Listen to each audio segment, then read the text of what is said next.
ప్రభునందు ప్రియులారా, అబ్రహాముని గురించి బైబిల్ గ్రంథంలో అనేక సంగతులు వ్రాయబడ్డాయి. విశ్వాస వీరుడని, దేవుని కొరకు త్యాగబుద్ధి కలిగిన వాడని, దేవుణ్ణి చాలా ఎక్కువగా ప్రేమించినటువంటి భక్త శ్రేష్ఠుడని అనేక సంగతులు అబ్రహాముని గురించి వ్రాయబడ్డాయి. ఆ మాటలన్నిటిలో ఓ ప్రత్యేకమైన మాట ఈరోజు మీకు మూలవాక్యంగా చదివి వినిపించాం. దేవుని స్నేహితుడను పేరు కూడా అతనికి కలదు అన్నాడు.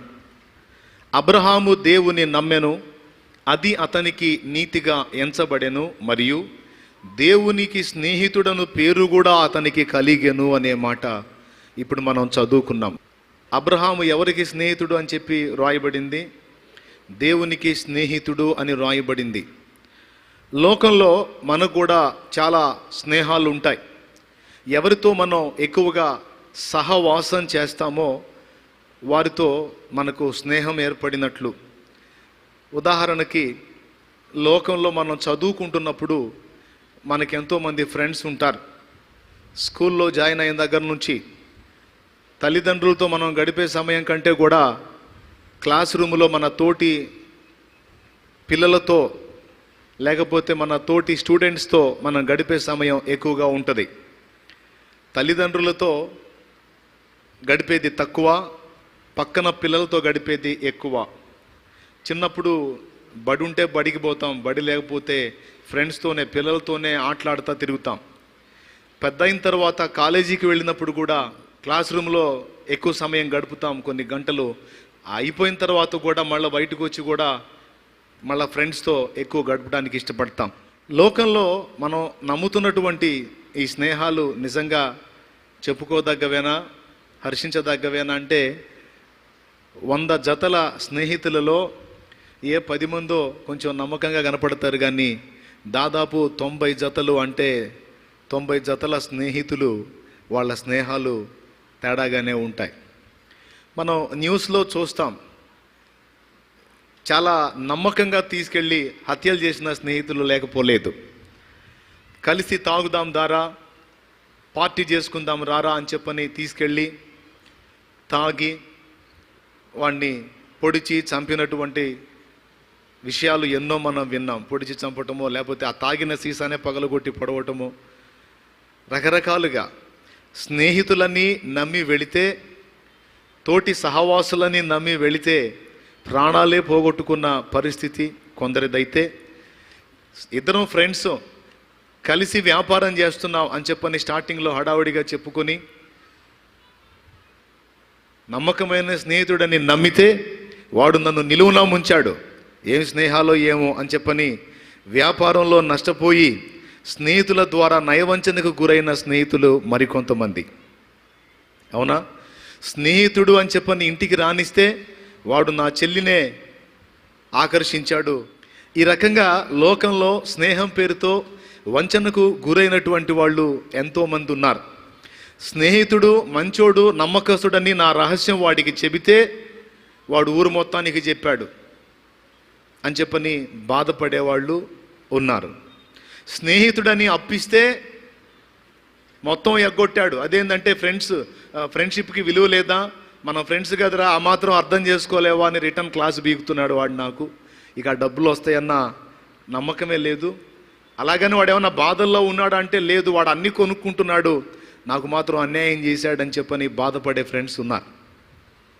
అలాగే స్నేహితుడు కదా అని చెప్పని మధ్యలో అడ్డం ఉండి డబ్బులు ఇప్పిస్తే నమ్మకంగా డబ్బులు తీసుకొని, అరే నువ్వు నాకెంతో మేలు చేసావురా అని చెప్పని మాట్లాడి తర్వాత డబ్బులు ఎగ్గొట్టి నా చేత కట్టించినాడు వాడని చెప్పని బాధపడేవాళ్ళు లేకపోలేదు.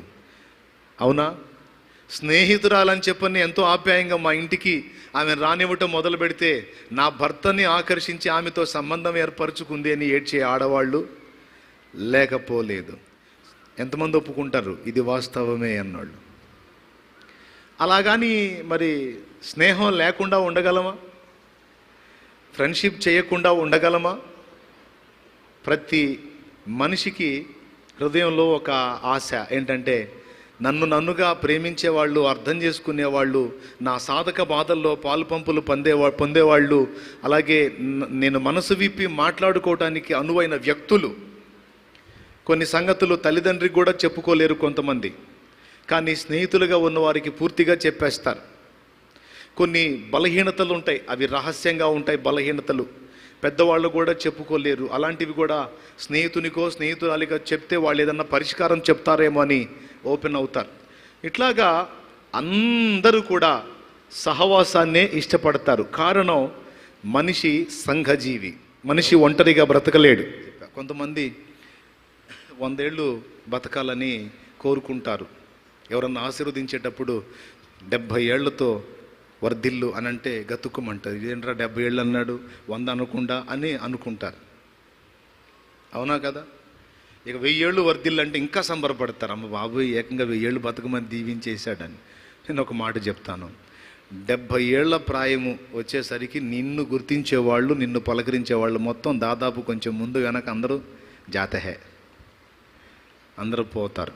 ఇక 70 దాటిన కాడ నుంచి కొత్త తరం లైన్లోకి వస్తుంది. నీకు 70, నీ పిల్లలు కూడా దగ్గరగా వాళ్ళకు ఒక 50 ఏళ్ళు అట్లా వచ్చేస్తాయి.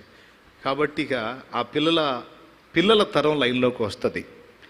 నీ పిల్లల్నే పట్టించుకోవటం అంతంత మాత్రం అయితే, నిన్ను పట్టించుకోవటం ఇంకా దారుణం. పట్టించుకోరు. కర్మగాలి 100 బతికావనుకో,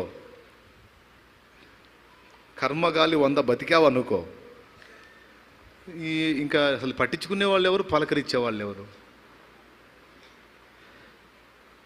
నీతో జీవితాన్ని మొదలుపెట్టిన వాళ్ళు, నీ స్నేహితులు, శ్రేయోభిలాషులు, నీ బంధువులు, నీ సమకాలీనులు మొత్తం పోతారు. నీ కర్మగాలను 100 బతికితే వాళ్ళంతా వెళ్ళిపోతారు. చివరికి నిన్ను పలకరించే దిక్కుండదు. చావలేక, చావు రాక, వీళ్ళు పట్టించుకోక ఆ జీవితం ఎంత దారుణంగా ఉంటుందంటే అదొక దుర్భరం. ఎంతమంది ఒప్పుకుంటారు దానికి? తప్పనిసరిగా ఒప్పుకుంటారు. ఇప్పుడు 100 దాకా అవసరంలా, 70, 60కే వదిలేస్తున్నారు ఎవరు పట్టించుకోకుండా. కొంతమంది మనసులో అనుకుంటారు, మంచి వాళ్ళు చేస్తున్నారు, ఈ ముసలోడు చావట్లేదేందో అని. మంచి వాళ్ళు చేస్తున్నారు, ఈ ముసలి చావట్లేదేందని తిట్టుకునేవాళ్ళు భారం అయితే అట్లా అనుకునేవాళ్ళు కూడా లేకపోలేదు. కాబట్టి మనల్ని గుర్తించేవాళ్ళు, మనల్ని పలకరించేవాళ్ళు, మనకంటూ ఆదరణ కలిగించేవాళ్ళు ఎవరైనా ఉంటే బాగుండు అని వాళ్ళు తేడా అని తెలిసినా కూడా వాళ్ళతోనే ఫ్రెండ్షిప్ చేయడానికి ఇష్టపడతారు. వాళ్ళు మనల్ని మోసగిస్తున్నారని తెలిసి కూడా వాళ్ళతోనే స్నేహం చేయడానికి, ఎవరో కూడా మరి పలకరించేవాళ్ళు కావాలి కదా. సరేగా మోసమో దుర్మార్గం ఏదో జావుని ఏదో పలకరించే దిక్కు అయితే ఉంది కదా అని అంతవరకు తృప్తి చెందే పరిస్థితి ఈరోజు మనుషులకు ఉంది. స్నేహాలను నమ్మితేనేమో మోసానికి గురవుతున్నాం. అలాగని చెప్పని స్నేహం లేకుండా బతుకుదామంటే బతకలేం. అసలు మోసగించని స్నేహితుడు, మరచిపోని స్నేహితుడు,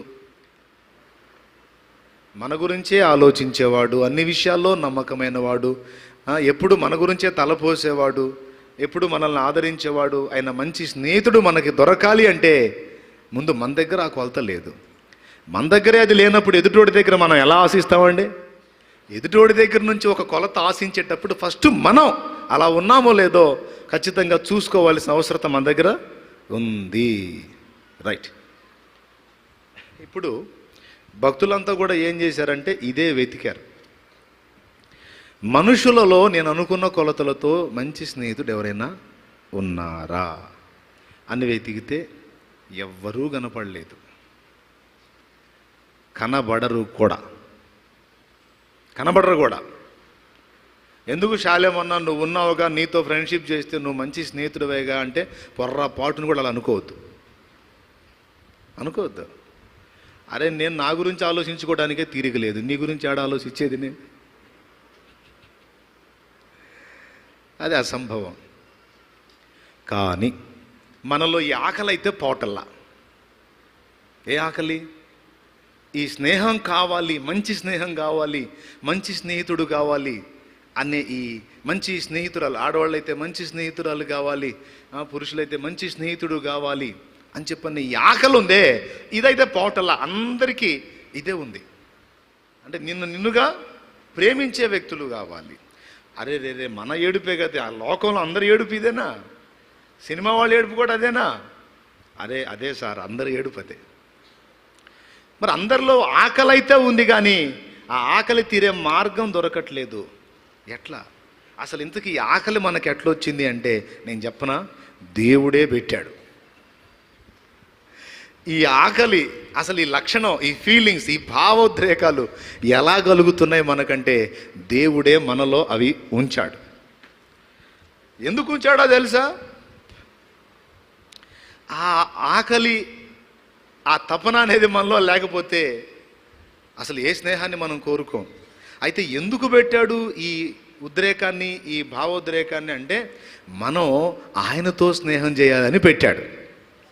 మనం ఎవరితో స్నేహం చేయాలని ఇవన్నీ మనలో పోసాడో ఆ ఒక్కడిని వదిలేసి ఇక మిగిలిన వాళ్ళందరి దగ్గర దేవులాడుతున్నాం. అరే నీ ఆకలి బాగానే ఉంది, వెతుకుతున్నావు, మరి ఏదన్నా సరిపోయిన సహవాసం ఏదన్నా దొరికిందంటారా నీకని అడుగుతాడు. చివరికి వాళ్ళ చేతుల్లో మోసపోయి వీళ్ళ చేతుల్లో వంచనకు గురై అటు కొట్టబడి ఇటు కొట్టబడి చివరికి ఒంటరిగా నిలబడి ఇక ఏడుస్తా మొత్తుకుంటా, ఎవ్వరూ నాకు సహాయకులు లేరు, నన్ను అర్థం చేసుకునే వాళ్ళు లేరు, నా కోసం ఆలోచించే వాళ్ళు లేరు, నన్నుగా ప్రేమించే వాళ్ళు లేరు, ఇక నేను చస్తా అని చావును వెతుకుతూ ఉంటారు. ఎవరు లేకపోతే బతకలేవంటే ఎవరు లేకుండా ఎట్ట బతుకుతాంరా అంటారు. ఆ తరుణంలో చాలామందిని దేవుడు దర్శించాడు. పిచ్చి మొహమా, భయపడవాకు, లోకంలో ఎవ్వరూ నిన్ను పట్టించుకోలేదు, అర్థం చేసుకోలేదు, ప్రేమించలేదు, అది లేదు అని వెతికి వెతికి విసిగిపోయి చివరికి బ్రతుకే చేదనుకున్నావు కదా, ఏం కాదు, నీకు ఒక మంచి స్నేహితుడు ఉన్నాడు. ఆ స్నేహితుడు ఎవరో కాదు, నేనే. నేను మాత్రం వంచన చేయను, నేను మోసగించను, నేను హ్యాండ్ ఇవ్వను, నేను ఇంకో రకంగా చేయను. నీవు పుట్టింది మొదలు నువ్వు ఊపిరిపోయినా ఆ తర్వాత కూడా నేను నిన్ను విడవను. చాలామంది ప్రార్థనలు చేస్తారు, దేవునితో అనుబంధం కలిగి ఉంటారు.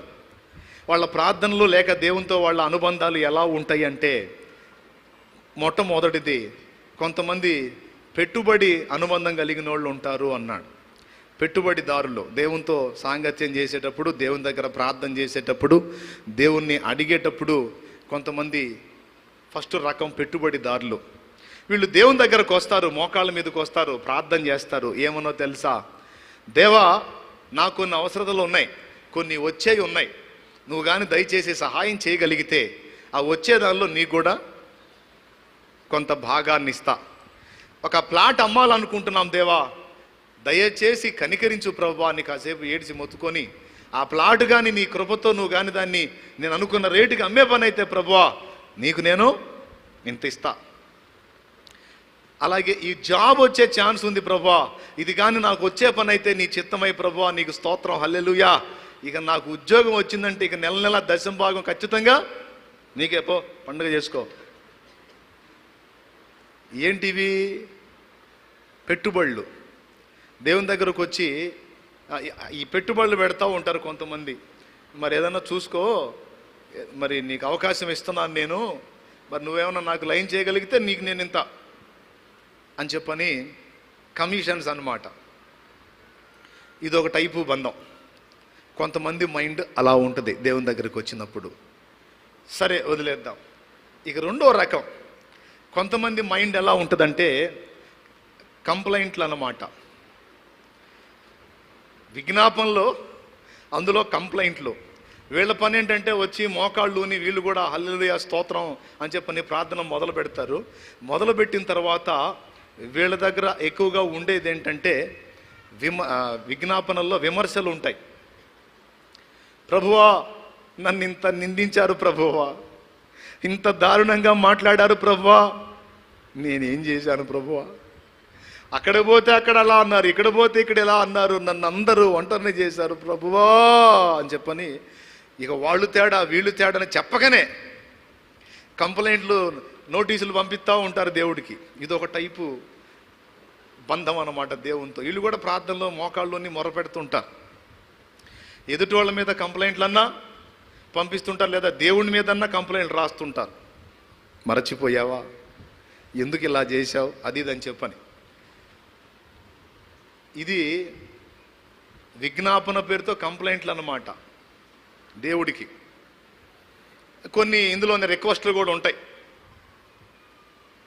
రెండో రకం ఇది. ఇక మూడో రకం వర్కర్ అనుబంధం. వర్కర్ అనుబంధం అంటే ఏంటంటే, దేవుని దగ్గర మోకాళ్ళు ఉంటారు. దేవా నేనేం చేయాలో చెప్పు, ఇదిగో ఇంతవరకు చెప్పావు, ఇది చేశా, స్తోత్రం, ఇంకేం చేయాలో చెప్పు, అది చేయాలా ఇది చేయాలా అని చెప్పని అంతా దేవుని దగ్గర నుంచి అడిగి తెలుసుకొని వెళ్ళి దేవుని పని కానీ లేకపోతే దేవుడు చెప్పిన ఇతర విషయాలు కానీ ఏవైనా నేనేం చేయాలో చెప్పని అన్ని దేవుని దగ్గర అడిగి పొందుకొని చేసేటువంటి బంధం మరొకటి ఉంది మనుషుల్లోనే. వీళ్ళంతా భక్తుల్లోనే. ఫస్ట్ బ్యాచ్ ఎవరు? కమిషన్, నాకు చేయి నీకు చేస్తా, ఒకటి. రెండు కంప్లైంట్లు. మూడు వర్కర్లు అన్నమాట. దేవుడు చెప్పింది చేశాను, అదిగో చెప్పావుగా చేశాను, ఇదిగో మళ్ళీ రిపోర్టు, నువ్వు చెప్పినవన్నీ నెరవేర్చాను ప్రభా, నీకు స్తోత్రం. ఇక అంతకుమించి ఎక్కువ లోతుకు వెళ్ళరు. కాసేపు స్తుతించటం, చెప్పినవి చేశాను ప్రభా అని దేవుని మయంపరుచుకోవటం, ఏమన్నా అడగాల్సినవి ఉంటే అడగటం, వదిలేయటం.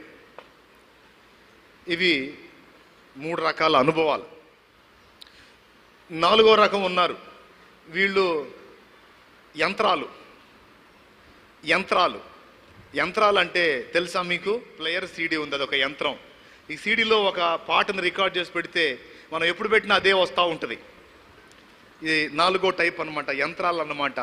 వీళ్ళు దేవుని దగ్గరకు పోయినప్పుడు ఫస్ట్ అన్న ఏం చెప్పాడు, కాసేపు స్తుతించమన్నాడు. దేవా లైన్లో ఉండు, స్తోత్రం స్తోత్రం స్తోత్రం స్తోత్రం, హల్లెలూయా హల్లెలూయా హల్లెలూయా హల్లెలూయా హల్లెలూయా. ఇది ఒక విచిత్రమైందన్నమాట, ఇది సూపర్, ఎక్కువ శాతం ఇదే అని చెప్పని మొత్తం రికార్డ్ అంతా వినిపిస్తూ ఉంటారు. అయిపోయిందా? తర్వాత ప్రభా మనోళ్ళు పాపపు ఒప్పుకోలు, దేవా పాపిని, నా పాపాలు క్షమించు, ఇంటి వాళ్ళ పాపాలు క్షమించు, సంఘం పాపాలు క్షమించు, దేశంలో పాపాలు క్షమించు. అయిపోయింది, రాసుకున్నావా? ఓకే. తర్వాత కృతజ్ఞతాస్తుతులు, చెప్పు, స్తోత్రం, ఇదిగో అన్నం ఇచ్చావు స్తోత్రం, వస్త్రం ఇచ్చావు స్తోత్రం, రక్షణ ఇచ్చావు స్తోత్రం, ఆత్మను రక్షించావు స్తోత్రం, రాసుకున్నావా? ఎంత ఇదేంటంటే యాంత్రికంగా ఉండేటువంటి బంధం అన్నమాట. ఇది యంత్రం అని చెప్పొచ్చు. వీళ్ళు స్తోత్రాలు యాంత్రికంగానే ఉంటాయి, ప్రార్థన యాంత్రికంగానే ఉంటుంది. ఇకంతా కూడా అంతే. ఏదైతే ఇక్కడ నేను చెప్తానో చక్కగా దేవుని ముందు కూర్చొని అప్పచెబుతారు పాఠం. ఇక వేరే ఫీలింగ్స్ ఏముండవు. ఇప్పుడు ఈ నాలుగు రకాలకి వేరే ఫీలింగ్స్ ఏముండవు. ఫస్ట్ది ఏంటి? ఏంది మరి, ఏమన్నా చూస్తావా? చూసుకో మరి, ఏమన్నా నువ్వు లైన్ చేయగలిగితే నేను నీకు మామూలుగా ఉండదు, ఒకటి. రెండోది వాళ్ళ సంగతి ఏంది, వీళ్ళ సంగతి ఏంది, వాళ్ళు అట్లా వీళ్ళు ఇట్లా, మరి నా సంగతి ఏంది. రెండు. మూడు, చెప్పినవన్నీ చేశానయ్యా, ఇంకేం చేయాలా చూడు మరి నా సంగతి. మూడు. నాలుగు యంత్రాలు. ఇక పోయి అంత నోట్సు పాఠం అప్పచెప్పినట్టే. ఈ నాలుగు రకాలు దేవుడు కోరుకోవటం లేదు. అదేదన్నా నువ్వే చెప్పావుగా ప్రార్థన చేయమనంటే ఓకే చెయ్యాలి, కానీ వీటన్నిటికంటే మించినది ఇంకొకటి ఉంది. అదేంటో తెలుసా? అదే ఇందాక నేను చెప్పింది అబ్రహాం దగ్గర, స్నేహం. నువ్వు ఈ చెప్పినటువంటి 4 పద్ధతుల్లో దేవునితో సంబంధం ఏర్పరచుకోవటం కాదు, కానీ దేవునితో మొట్టమొదట నువ్వు ఏర్పరచుకోవలసిన అసలు సిసలైన అనుబంధం స్నేహ సంబంధం. ఏ సంబంధం? స్నేహ సంబంధం. దేవుడు కోరుకున్నది కూడా అదే. దేవుడు తనతో సహవాసము కొరకు మనల్ని నిర్మించుకున్నాడు, తనతో కలిసి జీవించడానికి. ఏమండి, మనం చేసే పనులు కానీ, మనం చేసే ప్రార్థనలు కానీ, మనం చేసే ఇతర కార్యక్రమాలు కానీ, మనం చెల్లించే ఆరాధనలు కానీ రోబోట్లతో చేయించుకోలేడా? ఒకసారి చెప్పండి నాకు. ఒక రోబోట్ని తయారు చేసి, ఇప్పుడు మనుషులే దాని చేత ఎన్నో పనులు చేయించుకుంటున్నప్పుడు రోబోట్లను తయారు చేసి దేవుడు ఆయన కావాలి అనుకున్నవన్నీ చేయించుకోలేడా? కానీ దేవుడు మనల్ని రోబోట్లలాగా చేయలా, మనల్ని స్వతంత్ర వ్యక్తులుగా చేశాడు. తన పోలికలో, తన స్వరూపమందు, తన ఉన్న రీతిని మనల్ని నిర్మించాడు. ఎందుకో తెలుసా? రోబోట్ మనతో ఫ్రెండ్షిప్కి పనికిరాదు. తెలుసా మీకు? రోబోట్ లేకపోతే రోబో మనతో ఫ్రెండ్షిప్కి పనికిరాదు. ఎందుకంటే దానికి స్వేచ్ఛ లేదు, దానిలో భావోద్రేకాల పరంపర లేదు. కానీ మనకు స్వేచ్ఛ ఉంది, మనలో భావోద్రేకాల సంపద ఉంది. మన స్వతంత్ర జీవులం, మనం ఏ నిర్ణయమైనా చేసే హక్కు అధికారం మనకుంది. బాయ్ విను జాగ్రత్తగా. ఎలా అవకాశం వచ్చింది, ఇలా ఎలా అయ్యామంటే దేవుడే అలా మనల్ని నిర్మించాడు స్వేచ్ఛాపరులుగా. అర్థమైందా? ఎందుకు అలాగా అంటే ఒక రోబోట్, ఒక యంత్రంలాగా మనం ఆయన్ని సేవించడం కాదు, కానీ ఒక మంచి స్నేహితుని వల్లే మనం ఆయనతో వ్యవహరించాలని ఆయన కోరుకున్నాడు. ఏదెను తోటలో ఆదాం హవ్వల్ని నిర్మించినప్పుడు ప్రతి రోజు చల్లటి వేళ ఆయన ఒక సామాన్యుడిలాగా వాళ్ళ మధ్యలోకి వచ్చాడు. ఆ మహిమా స్వరూపి సామాన్యుడిలాగా వచ్చాడు కాబట్టే ఆదామా నీవెక్కడా అన్నాడు. అదే సర్వజ్ఞుడిలాగా దేవుళ్లాగా ఆయన ఆ ఆదాము దగ్గరకు వచ్చినట్లయితే నువ్వెక్కడా అని అడిగే అవకాశమే లేదు. ఎందుకో తెలుసా? ఆదాము ఎక్కడున్నాడో తెలుసు, సమస్తం తెలుసు. కానీ ఎలా వచ్చాడు? ఒక ఫ్రెండ్ లాగా ఆదాము స్థాయికి తన మహిమను తగ్గించుకొని, ఆదామా ఎక్కడున్నావు నువ్వు? ఎక్కడ? దేవుడు మానవుడి కోసం ఆ స్థితికి తన్ను తాను తగ్గించుకొని ఎందుకోసం వచ్చాడో తెలుసా? కేవలం స్నేహం కోసమే. ఎందుకోసం? కేవలం స్నేహం కోసమే వచ్చాడు ఆయన. ఆయన కొన్ని సంవత్సరాలు వాళ్ళతో స్నేహం చేసి వాళ్ళ స్నేహంలో, వాళ్ళ ప్రేమలో నమ్మకత్వాన్ని పరీక్షించుట కొరకు మరొక కొత్త స్నేహితుడిని ఎంటర్ చేశాడు తోటలోకి. ఆ కొత్త స్నేహితుడు సర్పంలోకి ప్రవేశించి పాత స్నేహితుని మీద తప్పుడు విషయాలు చెప్పినందున, పాత స్నేహితుని మీద తప్పుడు సంగతులు చెప్పినందున, కొత్త స్నేహితుని మాటలు వీళ్ళకి ఇంపైనందున పాత స్నేహితుని మీరి పాపాన్ని మూటగట్టుకున్నారు. పాత స్నేహితుని తృణీకరించి, పాత స్నేహితుని ప్రేమను అనుమానించి. ఎవరు పాత స్నేహితుడు? దేవుడు. కొత్త స్నేహితుడు ఎవరో? సర్పములో ప్రవేశించిన సైతాను. ఏ స్నేహాన్ని కోరి, ఏ సహవాసాన్ని కోరి మనల్ని నిర్మించుకున్నాడో ఆ సహవాసమే దూరం అయిపోయింది. మధ్యలో ఎవరు ఎంటర్ అయినందున? సర్పం ఎంటర్ అయినందున. ఓకే, ఒకప్పుడు ఎంతో అనుబంధంగా అన్యోన్యంగా ఉన్నటువంటి దేవుడు మానవుడు ఇద్దరి మధ్య ఆ పాపం అనేది ప్రవేశించింది. ఆ పాపం అనేది ప్రవేశించక మునుపు మానవుడు భూమి మీద ఉన్న పరలోక ఆనందాన్ని అనుభవిస్తూ ఉన్నాడు. ఎప్పుడైతే ప్రవేశించి దేవునికి దూరస్తుడైపోయాడో ఇక భూమి మీద శాపం అనుభవించటం మొదలు పెట్టాడు. 2019 సంవత్సరాల క్రితం దేవుడే వేరైపోయిన తన స్నేహితుని మళ్ళా తనతో సమాధాన పరుచుకోవాలని ఈ ఆకారం, గణిత శాస్త్రంలో ఈ ఆకారాన్ని ఏమంటారండి? ఏమంటారు దీన్ని? ప్లస్. ప్లస్ అంటే తెలుగులో కూడిక, కలుపుట. దేవుడు మానవుడు మధ్య వచ్చిన ఆ ఎడబాటు ఏది ప్రవేశించింది? పాపం. ఆ పాపాన్ని ఆయన స్వీకరించి ఆ పాపానికి ఈ సిలువ మీద ప్రాయశ్చిత్తం చేసి పాపాన్ని నిర్మూలించి ఈ ప్లస్ ఆకారం విడిపోయిన దైవ మానవ సంబంధాన్ని తిరిగి ఐక్యపరిచినటువంటి వ్యక్తిగా యేసు కనబడుతున్నాడు. తెగిపోయిన దైవ మానవ సంబంధాన్ని తిరిగి కలిపిన మహనీయుడు ప్రభువైన యేసు క్రీస్తు. ఆయన ఎక్కడ వేలాడాడు? భూమి మీదనా, ఆకాశంలోనా? కాదు, భూమి ఆకాశాల మధ్య. ఆయన కాళ్ళు భూమి మీద లేవు, ఆయన తల ఆకాశంలో లేదు. ఆకాశం క్రింద, భూమి పైన, ఆ మధ్యలో ఆయన వేలాడాడు. ఎందుకో తెలుసా? పైనున్న దేవుణ్ణి, భూమి మీద ఉన్న మానవుణ్ణి ఐక్యపరచడం కోసం ఆయన భూమి ఆకాశముల మధ్య వేలాడాడు. యేసు సిలువ ఎందుకోసము అంటే తెగిపోయిన దైవ మానవ స్నేహాన్ని పునరుద్ధరించడానికి అని రాసుకో. సిలువెందుకు అంటే అందుకే. అసలు మానవుణ్ణి దేవుడు ఎందుకు చేశాడు అంటే స్నేహం కోసమే అని రాసుకో. తనను ప్రేమించి తనను గుర్తించే తన వంటి ఒక సంపూర్ణమైన వ్యక్తి అవసరం దేవునికి, అందుకే మనల్ని చేశాడు. మనం ఏం చేస్తాం తెలుసా? ఆ ఒక్కడిని వదిలిపెట్టి అంతటితో స్నేహం చేస్తాం. ఎవరు ఆశపడి తన స్నేహం కోసం మనల్ని చేసుకున్నాడో ఆ ఒక్కడిని వదిలిపెట్టేసి ఇక అన్నీ చేస్తాం. ఓకే, అసలు మనల్ని సృష్టించిందే సహవాసం కోసం, అంటే కలిసి ఆయనతో జీవించటం కోసం. సిలువలో ప్రాణం పెట్టింది ఎందుకు? సహవాసం కోసం. తర్వాత ఆదామును ముందు, తర్వాత హవ్వను చేశాడు. అదెందుకు? వాళ్ళు కళ్ళు తెరిచినప్పుడు ఫస్ట్ నన్నే చూడాలి. ఎందుకంటే నేనే వారికి కనబడాలి, నాతోనే వారు ఉండాలి. ఎందుకంటే అది నాకు ఆనందం, వాళ్ళకు కూడా క్షేమం.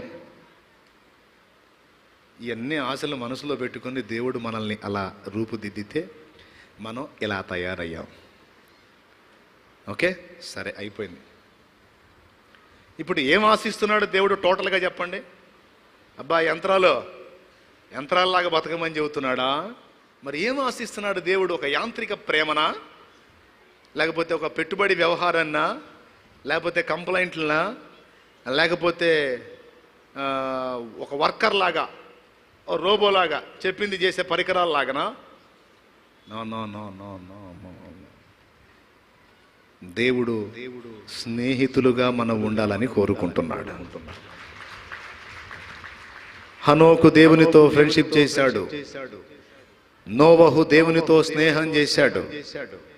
అబ్రహాముని గురించి అయితే స్పష్టంగా 2 చోట్ల చెప్పాడు.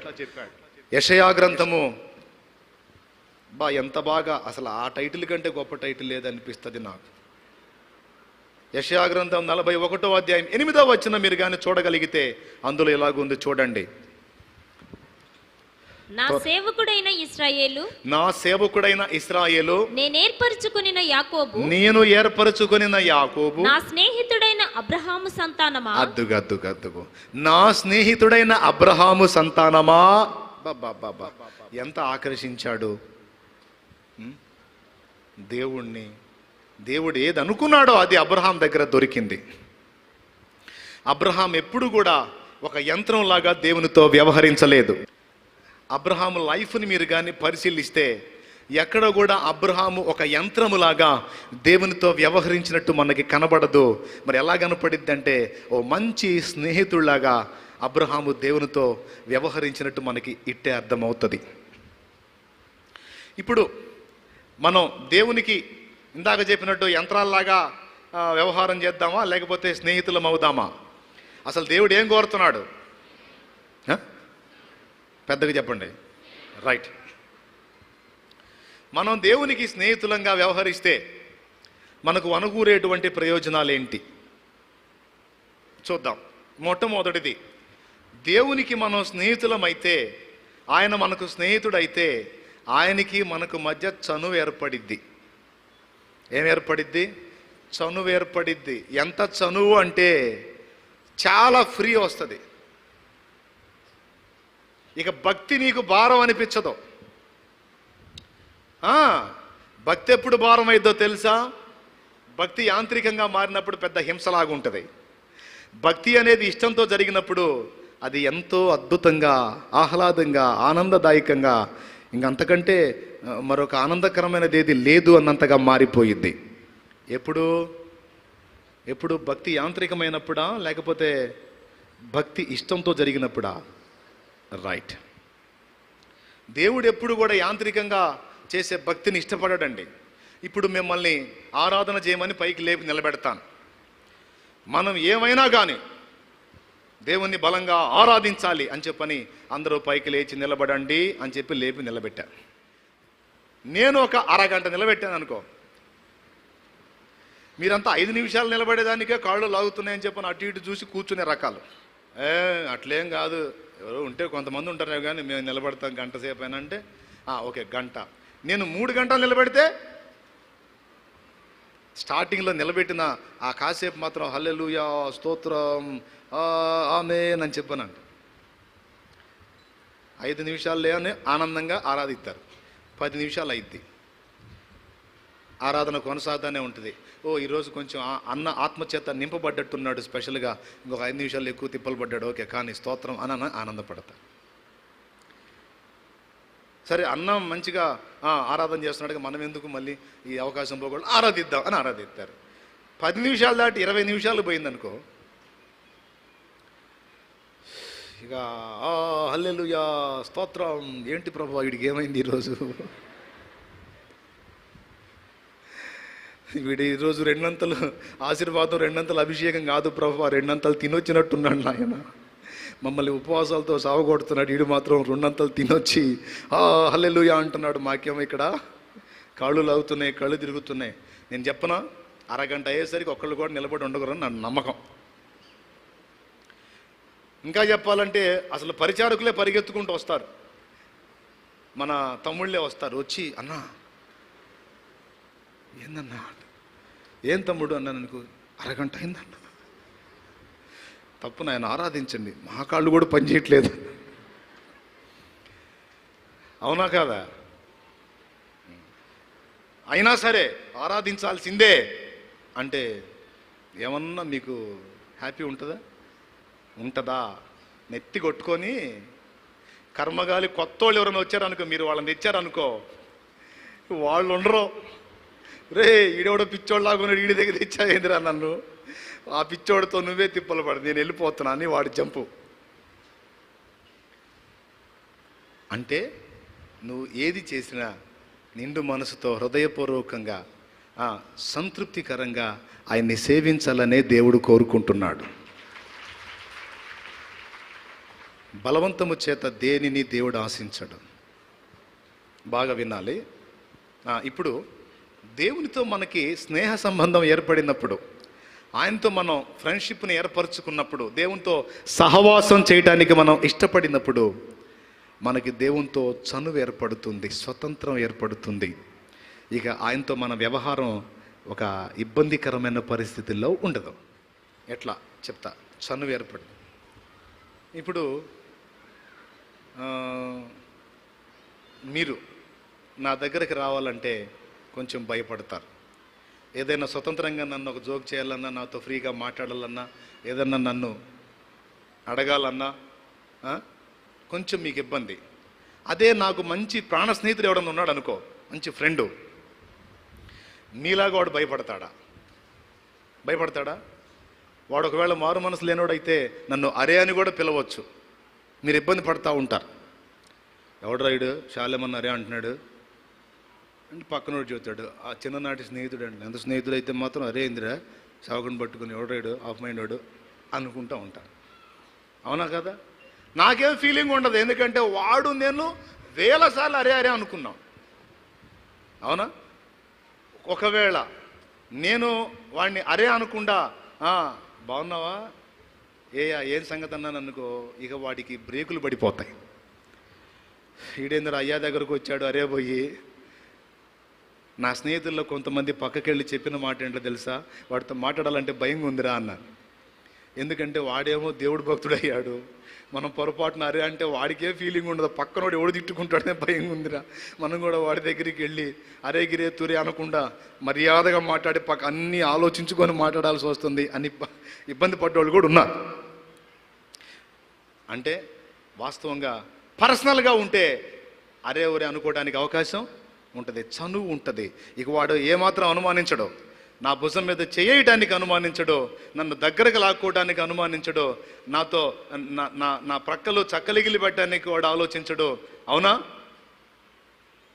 నా మెడని పెనవేసుకోవటానికి వాడు ఆలోచించడు, నన్ను హత్తుకోవటానికి వాడు ఆలోచించడు. కానీ మిగిలిన వాళ్ళందరికీ భయం. మీరు వచ్చి నా భుజం మీద చేయగలరా? వేస్తారా? వేయొచ్చు కానీ బ్రదర్ కొంచెం పొడుగున్నావు, అదే వచ్చిన సమస్య అని చెప్పి. దేవుని విజయ్ ఇట్రా, వేస్తావా? చెయ్యి వేస్తావా? వెయ్యి వేయగలరా? ఎందుకని? భయం, గౌరవంతో కూడిన భయం. అమ్మో పెద్దవాడు, అమ్మో ఏమన్నా ఉందా అని. అదే నా ఫ్రెండ్ అయితే ఏం రారా చూశారు కానీ ఒక మాట చూస్తుంది, నువ్వు వీళ్ళందరికీ నువ్వు అయితే అయ్యావు కానీ నువ్వు నాకు మాత్రం ఫ్రెండ్ అని అట్లా అనొద్దు అని వాడు ఫీలింగ్. అవునా కదా? స్నేహితునికున్న సంబంధం వేరు, స్నేహితుని దగ్గర చనువు ఉంటుంది. అవునా? ఇప్పుడు దేవుడితో అబ్రహాం వ్యవహరించిన తీరు చూడండి మీరు. ఎంత చనువో, ఎంత స్వతంత్రమో. సొదొమ గొమొర్రాలను తగలబెడటానికి నేను పోతున్నా అబ్రహామా. ఈ ఫ్రెండ్షిప్లో చనువు మొదటి సంగతి అయితే, రెండవది దాపరికాలు ఉండవు. అబ్రహాము నా స్నేహితుడు, నేను చేయబోవునది అబ్రహామునకు దాచదనా అన్నాడు. చూడు, ఆదికాండం 18వ అధ్యాయంలోకి రా. ఆదికాండం 18వ అధ్యాయం, అక్కడ అంటాడు, నేను చేయబోవునది అబ్రహామునకు దాచదనా. 17వ వచనం, 18వ వచనం. అప్పుడు యెహోవా, నేను చేయబో కార్యం అబ్రహామునకు దాచదనా. అది చాలక్క నాకు, నేను చేయబోవునది అబ్రహామునకు దాచదనా అన్నాడు. అంటే అర్థం ఏమిటి? నా ఫ్రెండ్, నేను చెప్పకుండా చేస్తే ఫీల్ అవుతాడు, ఇబ్బంది పడతాడు. నాకు చెప్పలేదు నువ్వు మనం ఫ్రెండ్స్ అంటావు, నువ్వేమో అన్ని ముసుగులో చేస్తుంటావు, నాకేం చెప్పు, ఇది పద్ధతిగా అంటాడేమో. నేను నీతో సహవాసములో ఉన్నప్పుడు, నీతో నేను స్నేహము కలిగి ఉన్నప్పుడు నువ్వు ఎందుకయ్యా నాకు దాచిపెట్టావు అని అడుగుతాడు. ఫ్రెండ్షిప్లో దాపరికాలు లేవు. యేసు ప్రభువే అన్నాడు, నేను అన్నీ మీకు చెప్పేశాను కనుక, మీకు ఏది దాచలేదు కనుక ఇక నుంచి మీరు నాకు ఫ్రెండ్స్ అన్నాడు. ఎక్కడన్నాడు? రండి, యోహాను సువార్త 15వ అధ్యాయానికి రండి. నేనేమైనా దాచిపెడితే మీరు నాకు ఫ్రెండ్స్ కాదు, దాచిపెట్టక అన్నీ చెప్పాను కాబట్టి మీరు నా స్నేహితులు అన్నాడు. యోహాను సువార్త 14వ వచనం అంటే చదవండి. నేను మీకు ఆజ్ఞాపించిన వాటిని చేసిన ఎడల తర్వాత చదువు. మీరు నా స్నేహితుల యందురు. దాసుడు తన యజమానుడు చేయి దానిని ఎరుగడు గనుక ఇక మిమ్మల్ని దాసులని పిలవక. దాసుడు తన యజమానుడు చేయునది ఎరుగడు, కానీ మీకు అన్ని చెప్పేశా, ఇక మీదట మిమ్మల్ని దాసులని పిలవక స్నేహితులని పిలుచుచున్నాను. ఎందుకనగా నేను నా తండ్రి వల్ల వినిన సంగతులన్నిటినీ మీకు తెలియజేసి. అది లెక్క, నేను అన్ని మీకు చెప్పేశా కాబట్టి ఇక మీరు దాసులు కాదు, మీరు నా ఫ్రెండ్స్. బాబా ఎంత మంచి మనసు ఏసయ్యా నీది. నువ్వెక్కడా, మేమెక్కడా? ఆకాశ మహాకాశాలు సృష్టించిన నువ్వెక్కడా? మట్టి పురుగులమైన మేమెక్కడా? మాతో స్నేహమా ప్రభు? మాతో సహవాసమా? నిజమే. నా ప్రియ దేవుని బిడ్డలారా, ఇది కొంచెం ఆలోచించాల్సినటువంటి విషయం. దేవుని దగ్గర మనకి స్నేహము ద్వారా చనువు ఏర్పడుతుంది. మనకి చనువు ఉంటే ఆయనతో సహవాసం మనకి కష్టం కాదు. చనువు లేకపోతే ఒక దాసత్వం లాగుంటుంది. దాసుడు ఎప్పుడు యజమానుడు కిందనే ఉండాలనుకోడు, తన స్వతంత్రత కోరుకుంటాడు. దేవుడు కూడా మనల్ని ఎప్పుడు దాసులుగా నా కిందే నగ్గిపోండి, నేను చెప్పిందే వినండి రోబోల్లాగా అనడు. మన అభిప్రాయాలకి, మన ఆలోచనలకి విలువనిస్తాడు. ఆ స్వేచ్ఛ ఉంది మనకి. అబ్రహాం, నేను ఒకటి చేయబోతున్నాను, నీకు తెలుసా అన్నాడు. చెప్పయ్యా, ఏం చేయబోతున్నావు ఏంటి అన్నాడు. సొదొమ గొమొర్రాలని తగలబెట్టబోతున్నా అన్నాడు. ఏంటి? సొదొమ, గొమొర్రా, ఆద్మా, జెబోయిము, బెలా, సోయరు, వీటిని తగలబెట్టబోతున్నాను అన్నాడు. ఎందుకయ్యా? అరే అసలు ఒక్కడను నీతిమంతుడు లేడు అబ్రహాం, అంతా చెడిపోయారు.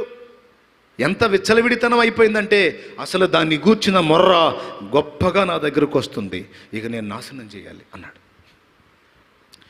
అబ్రహాం గతుక్కుమన్నాడు. ఎందుకో తెలుసా? వాళ్ళ అబ్బాయి ఉన్నాడు అక్కడ, అబ్బాయి ఫ్యామిలీ ఉంది అక్కడ. వెంటనే ఆలోచించాడు, ఏంటి నాశనం చేస్తాను అంటున్నాడు, ఇప్పుడు ఎట్లా అడ్డం పెట్టాలా, ఏం చేయాలా అని చెప్పని ఆలోచించుకొని, మీరు చూడండి ఎంత తెలివిగా మాట్లాడతాడో. సర్వలోకమునకు న్యాయము తీర్చువాడు అన్యాయం చేస్తాడా, న్యాయం తప్పుతాడా అన్నాడు. అబ్రాం ఏం మాట్లాడుతున్నావు అన్నాడు ఆయన. పాపులతో పాటు నీతిమంతుల్ని కూడా నాశనము చేయటం నీకు దూరమగునుగాక అన్నాడు. నీకుందా దమ్ము? దేవునితో అట్ట మాట్లాడే దమ్ము ఉందా నీకు? దేవునితో అంత చనువుగా, అంత స్వతంత్రంగా, అంత దగ్గరగా మాట్లాడే దమ్ము మనకుందా? అరే ఎంత ఫ్రీ అండి! నీతిమంతులు, పాపులతో పాటు నీతిమంతుల్ని కూడా నాశనము చేయటం నీకు దూరం అవును గాక అన్నాడు. వాస్తవంగా దేవుడు ఏమనాలా? పళ్ళు రాలిపోతాయి, నకరాలు చేస్తున్నావా, ఎవరితో మాట్లాడుతున్నావు నువ్వు, దేవునితో అని తెలియదా, నేను అట్లా చేసేటోళ్ళ కనపడుతున్నానా అని క్లాసులు ఇవ్వాలి కదా. పొర్రపాటును కూడా దేవుడు ఆ మాట అలా తెలుసు, ఆయన ఏమంటాడో తెలుసు అబ్రాం. అందుకే నవ్వుకొని, ఏమంటున్నావు అబ్రాం అన్నాడు. ఏమనేది ఏముంది, అసలు అక్కడ ఒక్కడు కూడా నీతిమంతుడు లేడంటాం, ఏమో 50 మంది ఉన్నారేమో అన్నాడు. ఒక 50 మంది ఉన్నారేమో. వెళ్ళాడు మా వాడు, చెకప్ చేయడానికి వెళ్ళారు, నాలో ఒక భాగం వెళ్ళింది. సరే అబ్రాం, నువ్వు చెప్పినట్టు అక్కడ నాకు 50 మంది నీతిమంతులు కనబడితే ఆ 50 మంది నీతిమంతుల నిమిత్తం నేను దాన్ని క్షమిస్తానన్నాడు. వీంద్రా 50 అనేసాను, 50 మంది ఉంటారా? మావాడు, భార్య, పిల్లలు, ఏమో. తర్వాత ఏమన్నాడండి? ఒక 5 తక్కువ ఉంటారేమో అన్నాడు. 18:28 ఆది కాండం. 50 మంది నీతిమంతులు నాకు కనిపించిన ఎడలా, 50 మంది నీతిమంతులలో ఒకవేళ 5 తక్కువైతే 5 తక్కువైనందున ఆ పట్టణమంతయు నాశనము చేయుదువా అని మరలా అడిగాను. అందుకు ఆయన, అక్కడ 45 నాకు కనబడిన ఎడల నాశనము చేయనెను. ఇక చెప్తున్నాడు, ఇక ఒక 5 తక్కువ కనపడతారేమో అంటే, సరేపో 45 మంది అన్నాగా వదిలేస్తా పో అన్నాడు. ఆగలా, చదువు. అతడింకా ఆయనతో మాట్లాడుచు, ఒకవేళ అక్కడ 40 మందియే కనబడుదురేమో అనినప్పుడు ఆయన తగ్గాడు. ఆ 40 మందిని బట్టి నాశనము చేయకయుందునని చెప్పగా, 40 మంది నిమిత్తం వదిలేస్తా పో అన్నాడు. అతడు, ప్రభు కోపపడని ఎడల నేను మాట్లాడేదను, ఒకవేళ అక్కడ 30 మందియే కనబడుదురేమో. ఈసారి 10 తగ్గాడు. కాస్త లైన్గానే ఉందని 10 తగ్గాడు. ఏమండి, 40 నుంచి ఒకేసారి, ఫస్ట్ ఏమో 5 తగ్గాడు, ఇప్పుడు 40 నుంచి ఒకసారి 30 మందికి వచ్చాడు. సరే వస్తే వచ్చాడు. ఆయన ఏం కోప్పట్టలా. చూడండి ఆయన స్పందన ఎలా ఉందో. ఇప్పుడు మన దేవుడి స్పందన చూడాలి. ఆయన, అక్కడ 30 మంది నాకు కనబడిన ఎడల, ఏం అబ్రాం 10 మందిని తగ్గించావుగా, సరే పో 30 మంది కనపడ్డా వదిలిపెడతా పో అన్నాడు. అందుకతడు, ఇదిగో ప్రభుతో మాట్లాడ తెగించి తిని. అయ్యా నువ్వు గొప్పవాడివి, అసలు నీతో మాట్లాడడానికి ఇంత సాహసం నాకు లేదు, అయినా తెగిస్తున్నా, ఏం అనుకోవద్దు. ఒకవేళ అక్కడ 20 మంది కనబడుదురేమో అని అన్నప్పుడు ఇంకో 10 తగ్గాడు, మళ్ళీ 20 మందికి వచ్చాడు. అంటే చివరికి లోతు దగ్గరికి తేవటానికి. అర్థమైంది? ఎవరి దగ్గరికి తేవటానికి. ఎంత చనువు! ఈ భక్తుడు ఎక్కడా, ఆ ప్రభువు ఎక్కడా?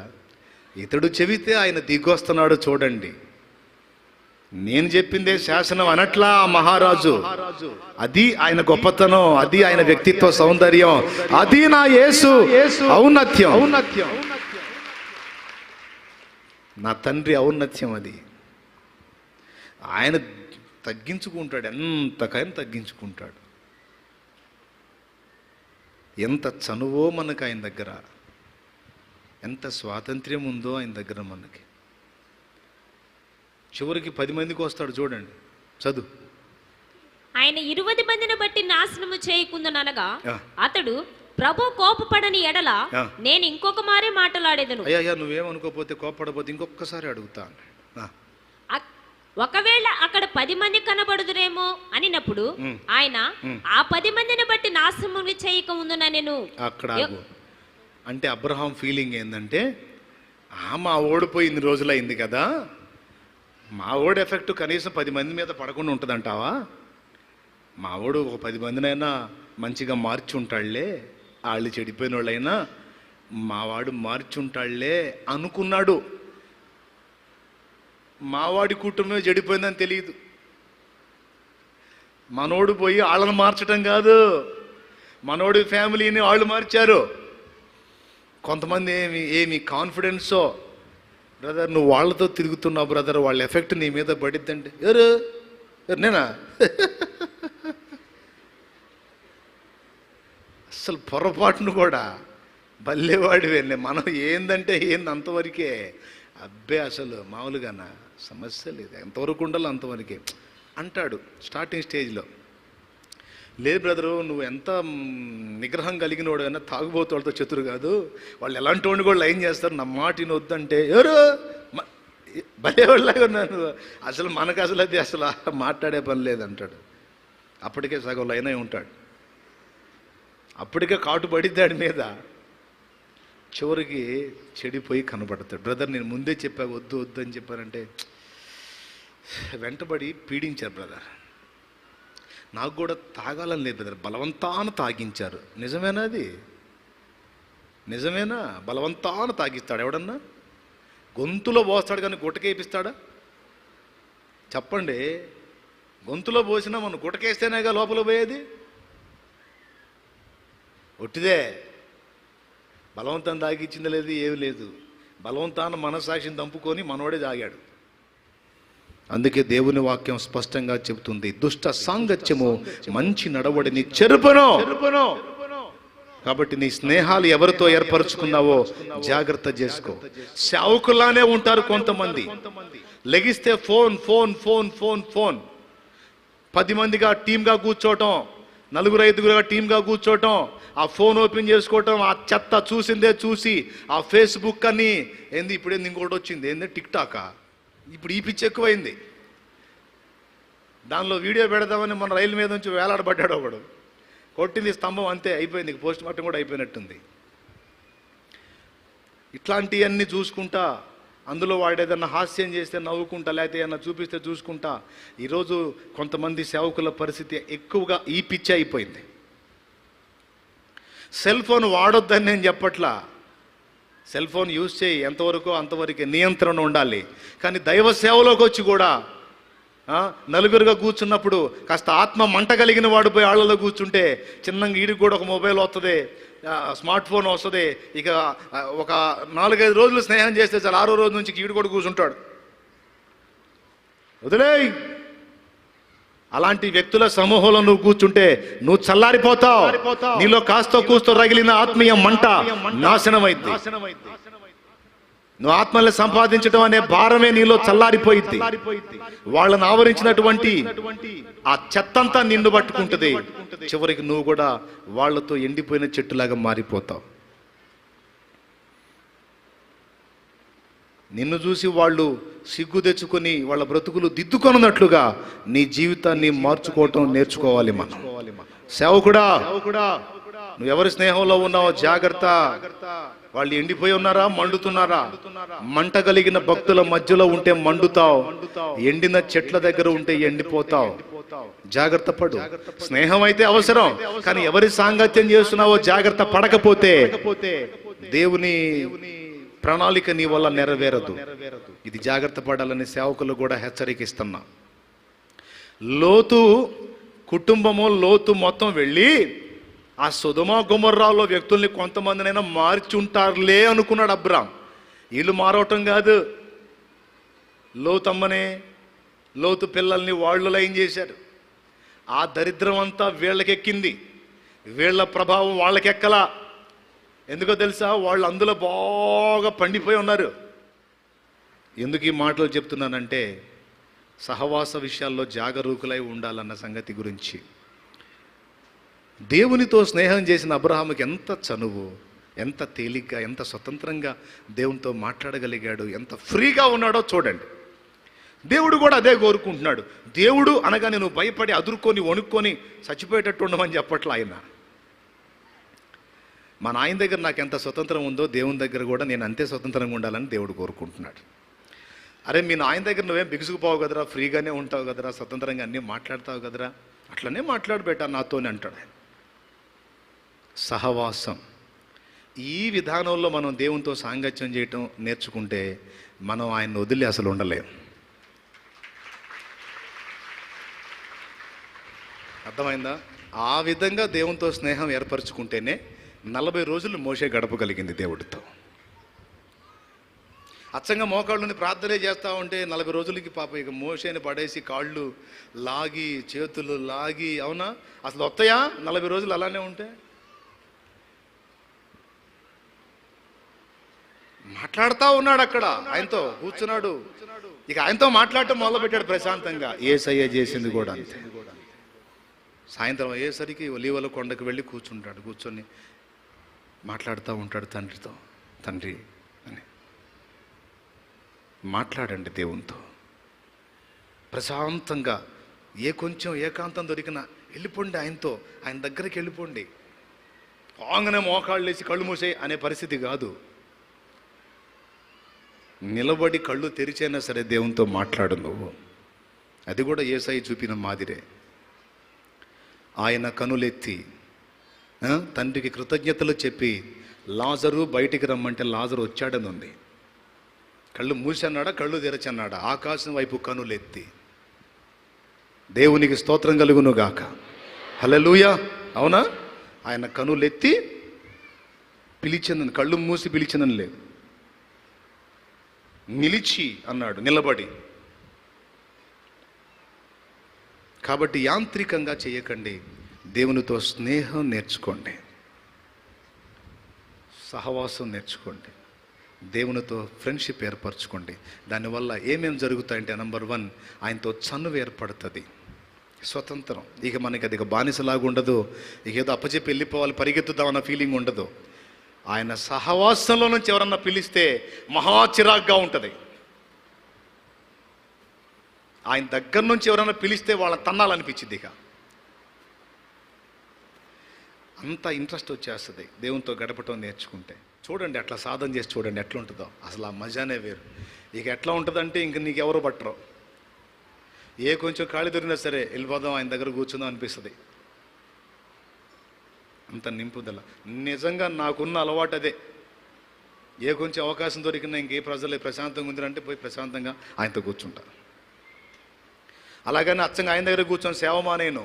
ఆయన దగ్గర కూర్చోవాలి, ఆయన పక్షంగా వచ్చి దేవుని పరిచర్య కూడా జరిగించాలి. 2 చేస్తా. చనువు ఏర్పడింది. 2వది, రహస్యములేవి ఉండవు, అన్నీ చెప్పేస్తాడు నీకు. ఆయన స్నేహంలో చెప్పేస్తాడు. నోవా, నువ్వు నాతో స్నేహంలో ఉన్నావు, ఇదిగో ఇలా జలప్రళయం రాబోతుందని చెప్పాడు. ఎలియా, నువ్వు నాతో సహవాసం చేస్తున్నావు, నీకోసం అగ్ని రథాలు గుర్రాలు పంపిస్తున్నా, అగ్ని రథాన్ని పంపిస్తున్నా, ఎక్కువ వచ్చేసాయి చెప్పాడు కాబట్టే వెళ్ళి లైన్లో ఉన్నాడు అక్కడ. అవునా? అబ్రాహ్మ, ఇదిగో ఇలా జరగబోతుంది. లోతు ఇలా జరగబోతుంది. ఎవరైతే ఆయన సహవాసంలో ఉన్నారో వాళ్ళకి ఏది దాచిపెట్టలేదట. యేసయ్య చెప్తున్నాడు, నా స్నేహితులు అని మిమ్మల్ని ఎందుకు పిలుస్తున్నానంటే, మిమ్మల్ని స్నేహితులుగా స్వీకరించి మీకు మరుగు చేయక అన్నీ బయలుపరిచితిని కనుక మీరు నా స్నేహితులు అన్నాడు. కాబట్టి మీరందరూ కూడా దాసులు స్థాయిలోనే ఆగిపోకుండా ఆయనతో స్నేహితుల స్థాయికి ఎదగాలని, నిజమైన స్నేహితుడు ఎవరో గుర్తుపట్టి మీరు జాగ్రత్త పడాలని నేను కోరుకుంటున్నాను. ఫ్రెండ్కి మన రహస్యం చెప్పినా బయట పెట్టే అవకాశం ఉండొచ్చు, కానీ ఆయనకి మన రహస్యం చెబితే పొర్రపాటును కూడా బయట పెట్టడు ఆయన.